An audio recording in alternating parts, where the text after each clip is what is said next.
놀라운 소식을 차곡히 모아 한방에 정리해드리는 나라의 TV 한방뉴스를 시작하겠습니다. 최근 이용구 택시기사 폭행 사건 등 부실 수사 논란을 야기시킨 경찰이 부실 수사 논란을 차단하기 위해 수사심사관 629명을 배치한다고 또 쇼지라라고 좌파졌는데요. 야 이 양반들아, 너것들은 윗대가리 한 명에 의해 이리저리 끌려다니는 조직이면서 수사심사관이 어떤 권한을 갖고 있다고 이걸 부실 수사 차단 논란 방지책이라고 눈 가리고 아웅하려는지 모르겠네요. 해당 소식에 네티즌들은 더욱 이 예산은 누가 책임지나? 경찰청장이 사비로 지출하나?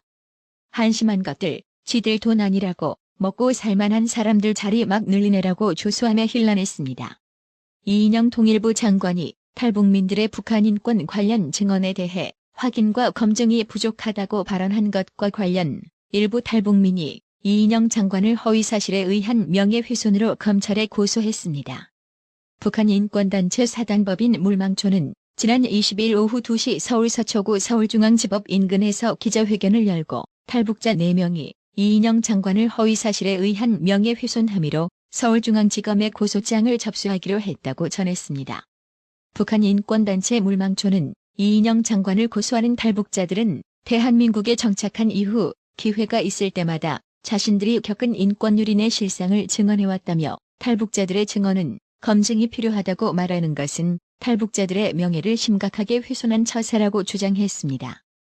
이어 자신들의 증언을 거짓말인 양 해외 언론, 특히 주한 외신 기자들에게 발언한 것은 용서받지 못할 명예훼손 행위이자 자유를 찾아온 북한 이탈 주민들을 위협하는 행위라고 지적했습니다.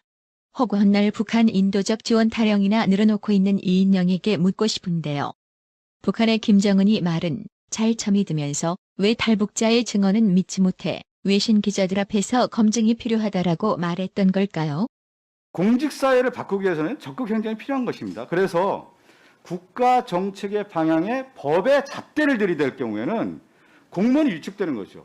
소신을 갖고 일하기가 어렵기 때문에 예를 들면 에너지 정책 같은 경우는 상당히 논란이 될 수밖에 없는 문제에 이런 정책 수사를 했을 경우에는 앞으로 공무원들이 어떻게 일을 할 수 있겠느냐. 지금 얘기한 것처럼 민주주의 원리에서 가장 중요한 것은 정당을 통해서 정책을 내놓고 그 정책이 국민을 선택을 받게 해야 되는 건데 이 정책에 대해서 수사를 하고 법의 잣대를 들이댈 경우에는 공무원이 일을 할 수 있는 공간이 없어진다는 게 매우 중요한 사안이기 때문에 감사한다는 점을 드리겠습니다. 네.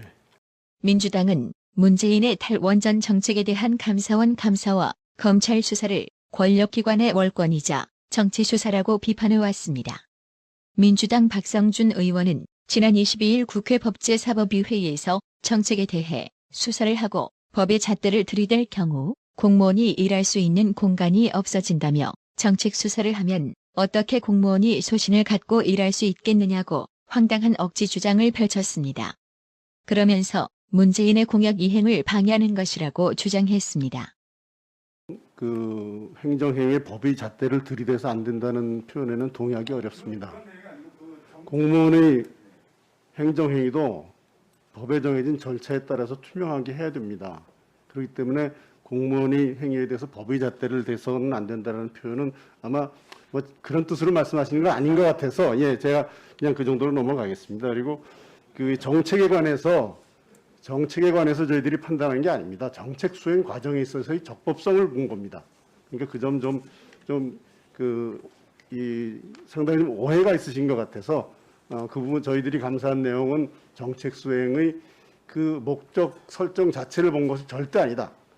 정책 수행 과정에 있어서의 적법 절차를 지켰느냐 그것을 본 것이다라는 점을 다시 한번 말씀드립니다.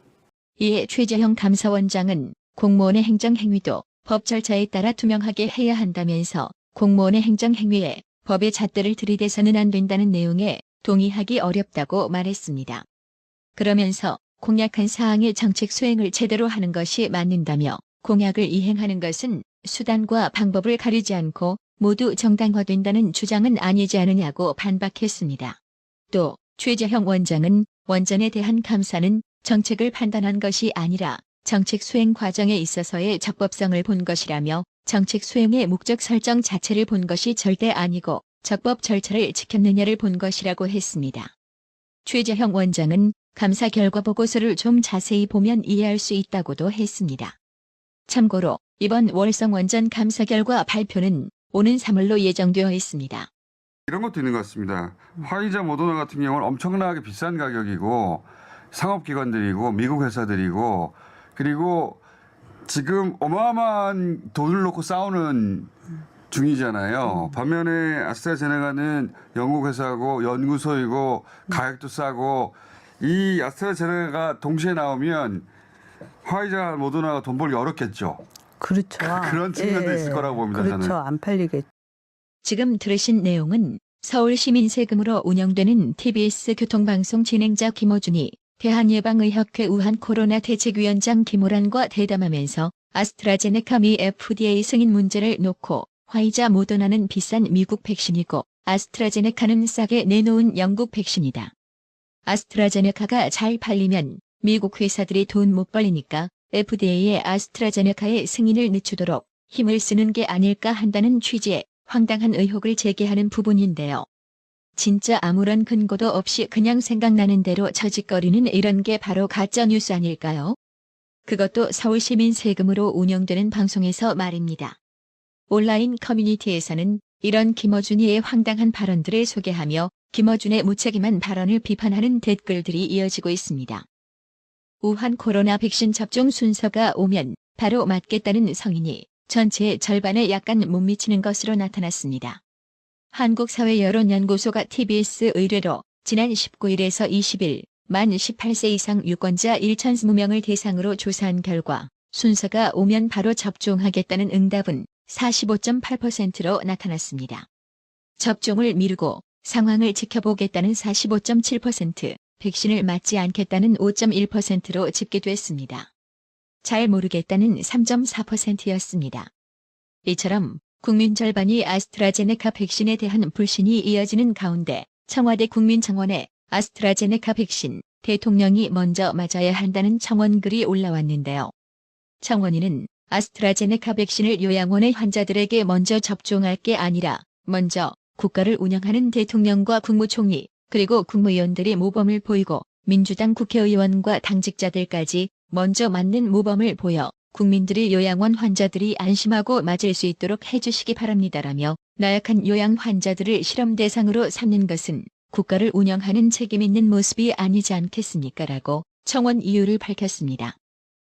임상은 불충분하지만이라면서도 아스트라제네카 백신 안정성을 강조해 국민을 어리둥절하게 만든 정세균에 이어 코로나 백신 불안감을 잠재우기 위해 대통령이 솔선수범해 백신을 맞으라는 유승민 전 의원의 제안에 대해 더불어민주당 정청래 의원이 망언이라며 국가 원수가 실험 대상이냐고 비난했는데요. 해당 소식이 알려지자 온라인 네티즌 무려 2만여 명 이상의 화나요를 클릭하며 이명박 박근혜 대통령은 달나라 사람이 뽑아서 야당 시절에 그렇게 욕하고 싶었냐라며 정청래는 네티즌이 해당 기사에 클릭한 화나요 숫자는 보고 있냐? 나대더니 사고 크게 한 번 칠 줄 알았다고 조소했습니다. 그렇습니다. 이것들이 이제는 하다하다 국민을 아주 우습게 알고 문재인을 마치 임금처럼 숭상하며 감히 국민 위에 군림하려고 좌파졌는데요. 이런 작자들이 뇌는 봉건주의적 권위의식에 젖빠져서는 입만 열면 민주타령이나 하는 전형을 보이는 게 특징입니다. 지금 재판을 받고 있는 형사 피고인이고 차관은 서울중앙지검에서 조사를 받고 있는 피의자이고 또 출입국 외국인 정책본부장 2월 18일 날도 검찰 조사 때문에 출석을 하지 못한다고 했고 오늘도 검찰 조사 때문에 출석을 못한다고 합니다. 차규건 본부장 또한 피의자 신분입니다. 법무부 주요 간부 10명 중에 3명이 피고인 또는 피의자입니다. 대한민국 왜 이렇습니까? 인사권자인 문재인 대통령께서 왜 법무부를 이 지경으로 만듭니까? 장관님, 이게 정상적인 나라입니까? 나라다운 나라 맞습니까? 국회 법제사법위원회에서 김도읍 국민의힘 간사는 건국 이래 법무부 가장 처참한 상황이라 진일타했습니다. 김도읍 의원은 현재 법무부 주요 간부 10명 중 3명이 피고인 또는 피의자다. 대한민국이 왜 이러나라며 박범계 장관을 향해 이게 정상적인 나라인가라고 비판했습니다. 김도읍 의원의 주장처럼 대한민국 법치주의를 완전 파괴시켜놓고는 공정과 정의를 떠들고 있는 문재인 좌파 정권 진짜 역겨움의 극치를 보여주고 있습니다. 검찰 인사 문제로 신현수 수석이 사의를 표명하는 사태가 발생했음에도 이를 강 건너 불구경하듯 침묵으로 일관했던 문재인은 지난 2017년 1월 권력 적폐 청산을 위한 긴급 좌담회에서 대통령의 24시간은 개인 것이 아니다라며 이것은 공공재이기 때문에 그것이 제대로 사용하기 위해서도 인사추천 실명제로 추천부터 인사결정의 전 과정을 기록에 남기겠다. 밀실 정실 인사가 감히 발붙이지 못하도록 제도화하겠다고 말했었는데요. 문재인이 정권 잡고 나서 과연 이 말 지키고 있다고 보시나요? 그래서 국민들은 차라리 말이나 안 했으면 밉지라도 않지라고 조소하는 겁니다. 김진태 전 의원은 자신의 페이스북을 통해 신현수 사태에 대해 신현수 민정수석이 사표를 내고 집거 중이다. 박범계 장관과 검찰 인사 갈등 때문이라지만 문제는 문재인이다. 문재인이 결국은 장관의 손을 들어줬으니 민정수석 보고 나가라는 소리나 마찬가지다. 이럴 거면 한 달 전에 뭐하러 신현수 수석을 삼고초려 했는지 모르겠다. 이번 사건의 핵심은 이성윤 중앙지검장 유임이다. 윤석열 총장을 징계하려다 망신만 당하고 오히려 수사회합으로 본인이 수사 대상이 돼 있는 인물이다. 이성윤을 교체하는 것이 상식과 순리일 텐데 청와대는 그럴 여유가 없다. 방패막 이성윤이 사라지고 칼끝이 청와대로 향하는 불상사만큼은 어떻게든 막고 싶을 것이다. 문재인은 2015년 박근혜 정부의 김영한 민정수석이 사표를 냈을 때 청와대가 콩가루 집안이라며 박 대통령의 사과를 요구한 일이 있었다. 이번 신현수 사표가 그때보다 더하면 더했지 가벼울 이유가 없다. 문재인은 사과하라. 자신이 세운 기준에 의해서다라고 작심 비판했습니다. 검찰 인사 패식 문제로 사의를 표명하고 휴가를 떠난 신현수 수석이 다시 청와대로 복귀해서는 문재인에게 자신의 거취를 일임하기로 하고 최선을 다해 직무 수행하겠다고 밝혔는데요. 그러자 네티즌들은 이것들이 장난하나? 강단 있는 친구인 줄 알았더만 별 수 없는 좌파 떨거지 수준이라며 뭔 쇼들이야? 홍남기도 그렇고 사표쇼 하고 있네. 나중에 검찰에 불려갈 때 대비해서 밑밥 가나라고 비꼬았습니다. 또 일각에서는 지난 21일 한겨레 신문이 보도한 이미 동력 잃었다. 박범계 평생 안 볼 것이라고 했다는 신현수 수석의 문자 내용을 빗대어 식물수석으로 지낼 생각이냐는 비아냥거리는 반응들도 나왔습니다. 일단 좌파들은 신현수 수석 사의 철회로 사태가 일단락되어 안도의 한숨을 쉴지는 모르겠으나 이게 과연 좌파들에게는 반가운 소식이었을까요? 나라의 TV 귀에는 자르고 싶으면 자르고 남기고 싶으면 남겨라. 수틀리면 다시 사의 표명할 수도 있다는 무언의 압박으로 들립니다. 청와대는 여전히 언제 터질지 모를 신현수라는 다이너마이트 화약고를 안고 있다는 거죠. 어쨌든 이게 신현수 수석 사태에 대한 효과 때문인지는 몰라도 이번 법무부 고검 검사급 인사에서 김학의, 원전 등 주요 수사팀 간부들은 유임되었습니다. 개똥이님, 항상 나라의 TV 운영 유지를 위해 오랫동안 변함없이 구독료 후원해주셔서 정말 감사합니다. 나라의 TV는 구독료 후원으로만 운영 유지되고 있으니 구독자님들의 따뜻한 정성이 필요합니다. 항상 뉴스 전달 방식에 노력하는 나라의 TV가 되겠습니다. 구독 그리고 알람 설정, 뉴스 영상 내용이 좋았다면 좋아요를 클릭해주세요.